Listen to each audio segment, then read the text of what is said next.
What's up, guys? Not to sound over dramatic, but this could be the most important video that I create all year.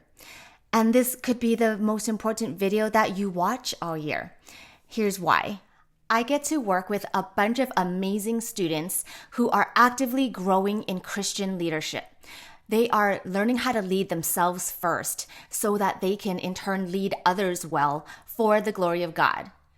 Christian leadership begins with Christian identity. And by identity, I mean who you are. And not only that, but who you believe you are. Did you know those are actually two different things? Who you actually are and who you believe that you are. And it's so important to discuss both of these because the area that Satan attacks students and adults is in the area of identity. Why identity? Because if you think about it, your entire life flows from who you believe you are, who you think you are. Let me show you a simple visual illustration that I showed to my students in class. This cycle is admittedly a little oversimplified, but I think it's sufficient to serve our purposes. At the top is identity, who you are. Who you are determines what you want, your desires. What you want is what fills your mind with thoughts, right? We're always thinking about what we want. Those thoughts turn into feelings. They make us feel a certain way. And when we feel strongly enough about what we want, we go get it with actions, with behavior. And the actions that we take on a consistent basis without even thinking anymore, those become habits. And at the very basic level of human behavior, we are our habits. Like I said, this illustration is a bit oversimplified. One thing I want to add that I really appreciate is something that the philosopher James K.A. Smith said in his book, You Are What You Love. He said, habits also in turn feed our identity. Habits form and shape desire. Habits form and shape thought. Habits form and shape our identities.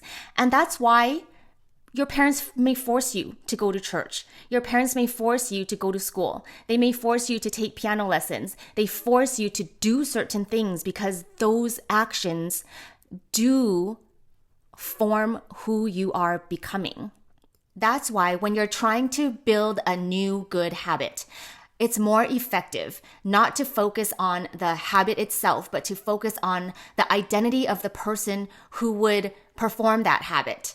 So according to James Clear, in his book, Atomic Habits, he says, don't focus on running a marathon. Focus on becoming a runner because it is the identity of a runner who would run every day that would result in a marathon. Don't focus on writing a book. Focus on becoming a writer because a writer will write consistently every day that will eventually result in a book. So basically, your actions and habits feed the identity that you want to become.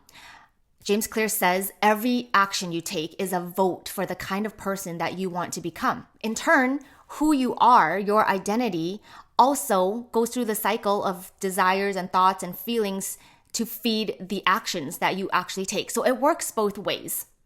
And here, I want to remind us how the Apostle Paul addressed Christians. Does he address their behaviors or does he address their identity?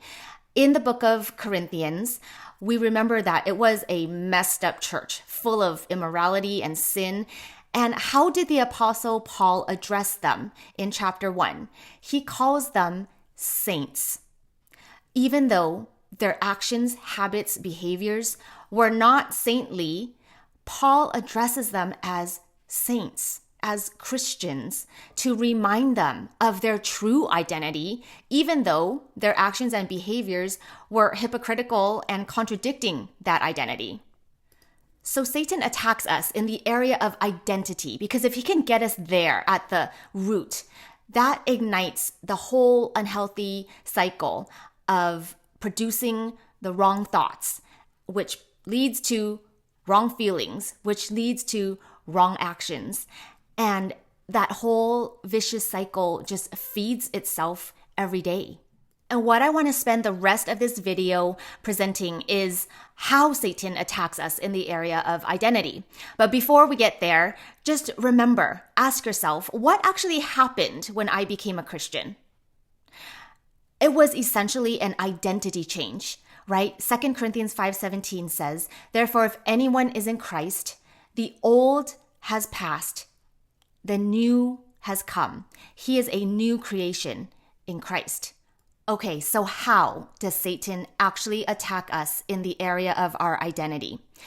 He appeals to our need for self-worth.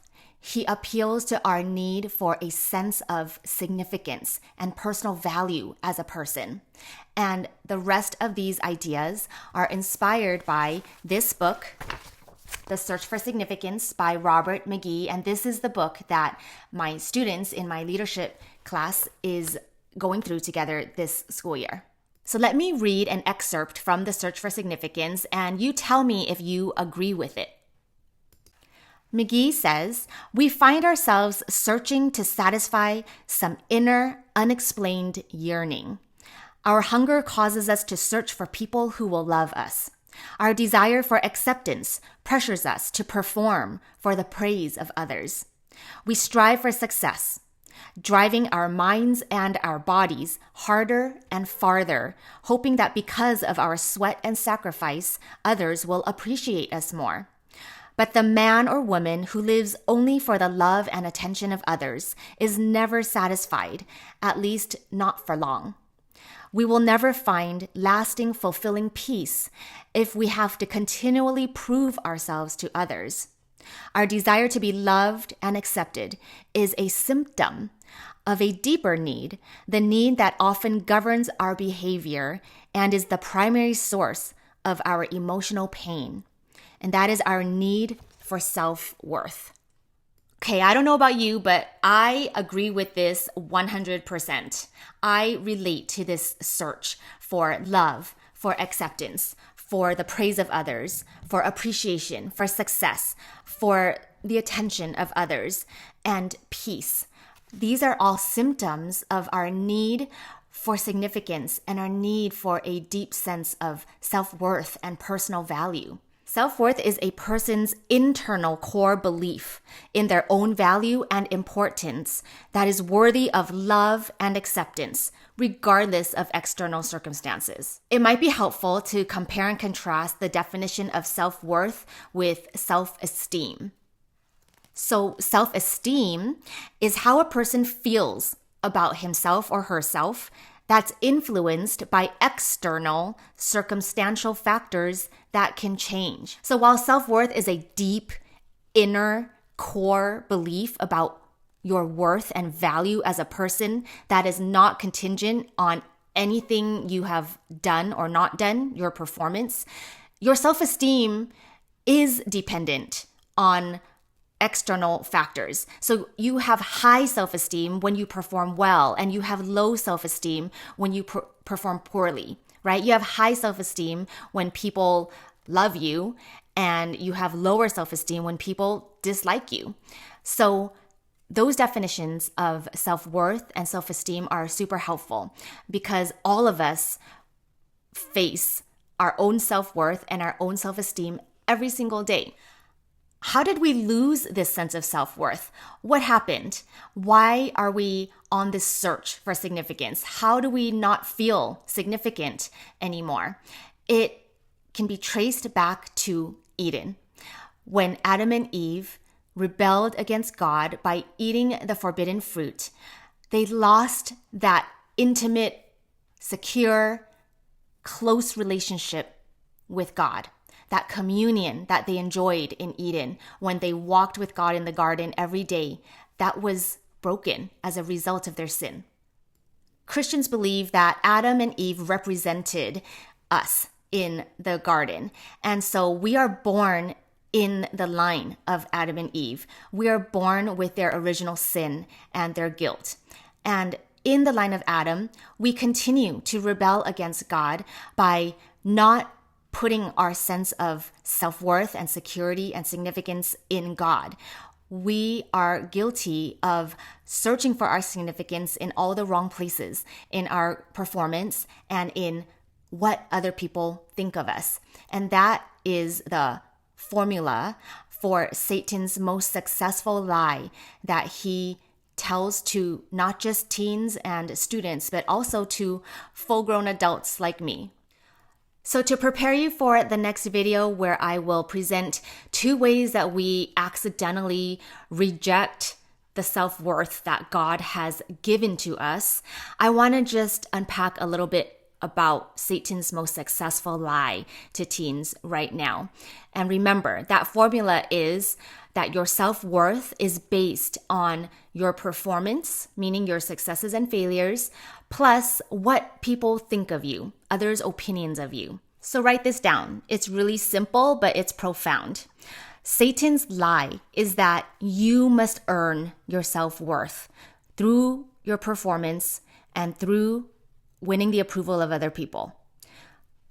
God's truth, on the other hand, is that Jesus earned your self-worth for you when he came to succeed at life for you and to pay for the consequences of all the ways you fail at life when he died on the cross for you. Okay? So Satan's lie is that you must earn your own self-worth. God's truth is that Jesus already earned your self-worth for you.